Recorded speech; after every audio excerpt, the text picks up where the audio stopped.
চাঞ্চল্যকর ছবি আপনাদের দেখাবো। ইতিমধ্যেই পুষ্পা তিনি গ্রেফতার হয়ে গেছেন। জাহাঙ্গীর খান, আপনারা জানেন জাহাঙ্গীর খান গ্রেফতার হতেই কিন্তু আছড়ে পড়েছে জনরোষ। এই হচ্ছে তার পার্টি অফিস, যে পার্টি অফিসে ভাঙচুর চলেছে এবং তার ভেতরে এই বিপুল পরিমাণ সরকারি ত্রাণ সামগ্রী মজুত করা রয়েছে। ছবি একবার দেখুন। হাতে পাতে লেগে যাবে সেইগুলো, ওই কাজটা সেই কাজটা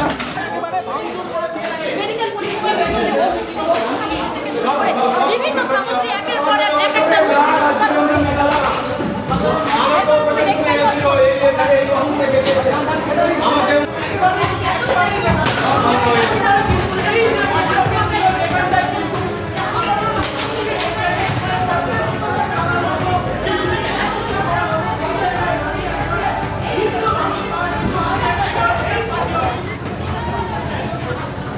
পুষ্পা কিন্তু একেবারে যোগ্য। আপনারা জানেন সেই ফলতার গন্ডগোল এবং তারপরে নির্বাচন কমিশন পুনর্নির্বাচনের ঘোষণা করে। তারপরে কিন্তু মাত্র 48 ঘন্টা আগে থেকেই একেবারে উধাও হয়ে গিয়েছিল জাহাঙ্গীর খান। ঘোষণা করেছিল যে নির্বাচনে সে আর লড়াই করবে না। তারপর থেকে কিন্তু এতদিন পর্যন্ত বেপাত্তা ছিল।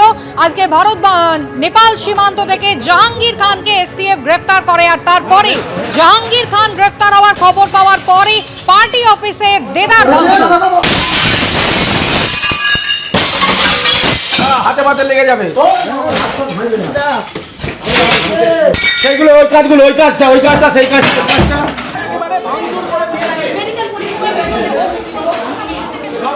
বিভিন্ন সামগ্রী একের পর এক একটা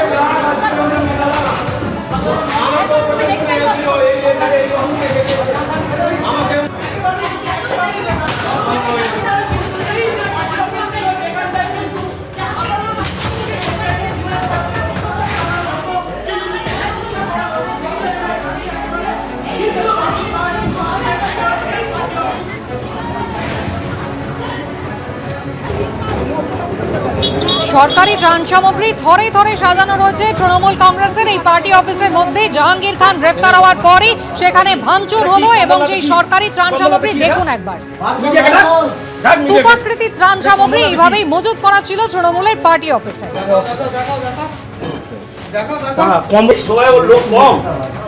জনরোষ একেবারে পুষ্পা গ্রেফতার হওয়ার খবর আসার পরে মানুষের দুর্গতদের জন্য যে ত্রাণ সামগ্রী দেয় সরকার, সেই ত্রাণ সামগ্রী এইভাবে তৃণমূল কংগ্রেসের পার্টি অফিসে বস্তাবন্দি করে থরে থরে সাজানো ছিল। অন্যান্য রাজ্যের অন্যান্য জেলার ছবিও আপনাদের দেখিয়েছি। একইভাবে কিন্তু জনরোষ আছড়ে পড়েছে। ত্রাণ সামগ্রী এইভাবে কলকাতাতেও কিন্তু তৃণমূলের পার্টি অফিসে জমা করে রেখেছিল পুষ্পা ওরফে জাহাঙ্গীর খান। পার্থপ্রতিম ঘোষ আমাদের প্রতিনিধি রয়েছেন আমাদের সঙ্গে। পার্থ, একেবারে পুষ্পা আজকেই গ্রেফতার হলেন আর জনরোষ একেবারে পার্টি অফিসে আছড়ে পড়লো। ঠিক কিভাবে আজকে পুষ্পা গ্রেফতার হলেন পার্থ, আমি তোমার কাছে একবার জানতে চাইবো। দেখো, একেবারে জাহাঙ্গীর খান তাকে গ্রেফতার করা হয়েছে বাংলা নেপাল যে বর্ডার সীমান্ত এলাকা, সেই সীমান্ত এলাকা থেকে। এসটিএফ এবং পাশাপাশি হচ্ছে ডায়মন্ড হারবার জেলা পুলিশের যৌথ অভিযান এবং সেই যৌথ অভিযানেই জালে হচ্ছে জাহাঙ্গীর খান। যে জাহাঙ্গীর খান নিজেকে একবারে পুষ্পা বলে দাবি করেছিল, যে জাহাঙ্গীর খানের ভয়ে গোটা তটস্থ থাকতে একেবারে ভয় হচ্ছে গোটা ফলতা ডায়মন্ড হারবার এলাকা, বজবজ এলাকা, সেই জাহাঙ্গীর খানের যখনই গ্রেফতার হয়েছে একেবারে সেই এলাকার বাসিন্দারা, সেই জনরোষ, সেই জাহাঙ্গীর খানের যে কার্যালয় ফলতাতেই রাস্তার ওপরে, সেই কার্যালয় একেবারে জনরোষ আছড়ে পড়েছে। দেখতে পাচ্ছ একেবারে যারা আসে তারা হচ্ছে এই যে কার্যালয়, তারা বলছিলেন যে এই যে কার্যালয় একবার ভাঙচুর করা হচ্ছে, জনরোষ সেখানে আছড়ে পড়েছে। সেখানেই হচ্ছে জাহাঙ্গীর খান, সে হচ্ছে কিন্তু নানা অপরাধমূলক কাজ যেটা করতো সেটা হেডকোয়ার্টার করে ফেলেছিল এই কার্যালয়কে, এবং সেই কার্যালয়কে বিভিন্ন লোককে নিয়ে গিয়ে সেখানে একের পর এক যে অনৈতিক কাজ কারবার, সেই অনৈতিক কাজ কারবার সেই কার্যালয় হতো বলে স্থানীয়রা অভিযোগ করছেন। সেই কার্যালয়ের ভেতরে যখন তারা গেছেন দেখছেন যে একাধিক ঘর রয়েছে সেই কার্যালয়ের ভেতরে। সেই কার্যালয়ের ভেতরে যখন গেছেন তারা বলছেন যে বিভিন্ন ত্রাণ সরঞ্জাম সেগুলো কিন্তু মজুদ রয়েছে। এবং এই যে জাহাঙ্গীর খানের কার্যালয়, যে কার্যালয় কিন্তু যে নির্বাচনের পরে বন্ধ ছিল, তার পরবর্তীকালে যখন ফ্রেশ পোল হয় তার আগে জাহাঙ্গীর খান আবারও এই কার্যালয়ের মধ্যে প্রবেশ করেছিলেন। সেই কার্যালয়ে জাহাঙ্গীর খান গ্রেপ্তার হতেই জনরোষ আছড়ে পড়েছে এবং একেবারে দেখতে পাচ্ছ বিভিন্ন জিনিসপত্র নিয়ে বাইরে বেরিয়ে আসছেন। যারা সেখানে গেছেন তারা বলছেন জাহাঙ্গীর খানের অত্যাচারে তারা অতিষ্ঠ হয়ে থাকতেন।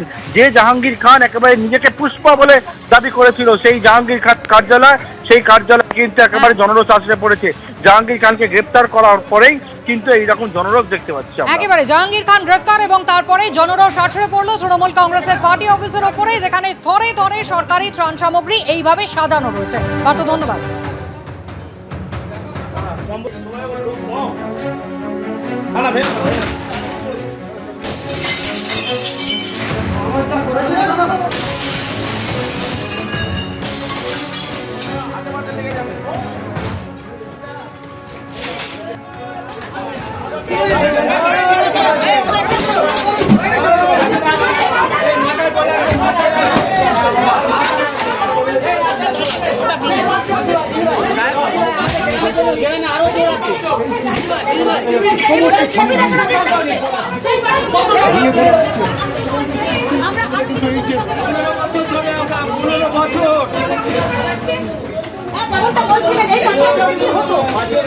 আপনারা ক্যামেরাতেই দেখতে পাচ্ছেন যে কত বিলাসবহুল একটা যেন কোনো মন্ত্রীর বাড়ি বলে মনে হচ্ছে না, পার্টি অফিস কার্যালয় বলে মনে হচ্ছে না। এখানে গরিব মানুষের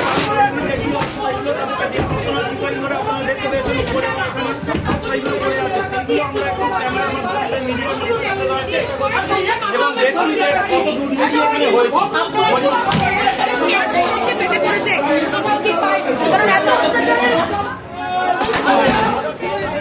রাস্তায় নোংরা আবর্জনা বা পান গুটখার পিক ফেললে দিতে হবে জরিমানা। 1 সেপ্টেম্বর থেকে কার্যকর হবে এই নিয়ম। শিলিগুড়ির উত্তরকন্যায় প্রশাসনিক বৈঠকে ঘোষণা করলেন পুর ও নগরোন্নয়ন মন্ত্রী অগ্নিমিত্রা পাল। পাশাপাশি এই দিনের বৈঠকে নিকাশি ব্যবস্থা নিয়েও আলোচনা হয়। 1 সেপ্টেম্বর থেকে রাস্তায় যদি ময়লা ফেলেন, প্লাস্টিক ইউজ করেন, ফাইন হবে।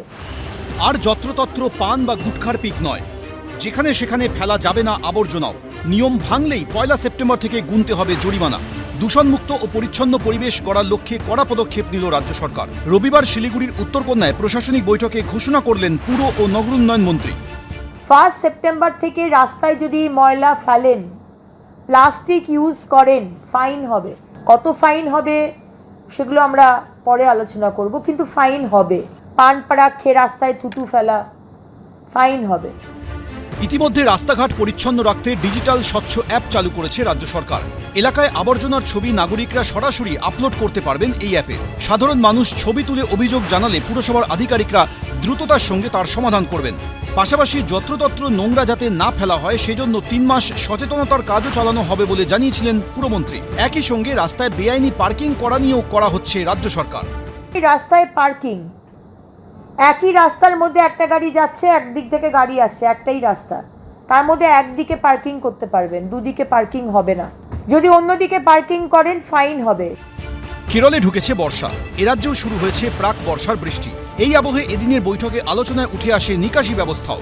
আমাদের টিম, আমাদের অফিসার্স, আমাদের গ্রাউন্ড লেভেল ওয়ার্কার সবাইকে নিয়ে এই বর্ষাটা যাতে অন্তত মানে আগের থেকে যাতে কম ক্ষতি হয় বা ওয়াটার লগিং হয়, আমরা সেটা চেষ্টা করছি।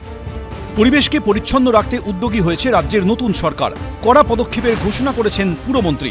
এখন তার কতটা বাস্তবায়িত হয় তা বোঝা যাবে আগামী দিনে। সনদ ঝা, বাচ্চু দাস, এবিপি আনন্দ, শিলিগুড়ি। এবিপি আনন্দ, এগিয়ে থাকে, এগিয়ে রাখে।